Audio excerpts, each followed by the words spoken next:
আসসালামু আলাইকুম, কেমন আছেন আপনারা সবাই? আশা করি আল্লাহর রহমতে সবাই ভালো আছেন। আমি আলহামদুলিল্লাহ ভালো আছি। আমার বাসায় আমার ছেলেমেয়েরা, আমার হাজব্যান্ড খুব অসুস্থ। তাদের জন্য একটু দোয়া করবেন। আমি আপনাদের জন্য দোয়া করি। আল্লাহ পাক রাব্বুল আলামিন সারা পৃথিবীর সবাইকে ভালো রাখুক, সুস্থ রাখুক। আমিন।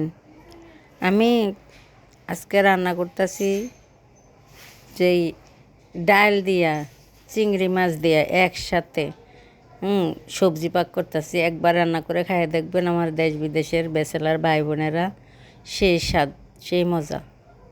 খেয়ে দেখেন।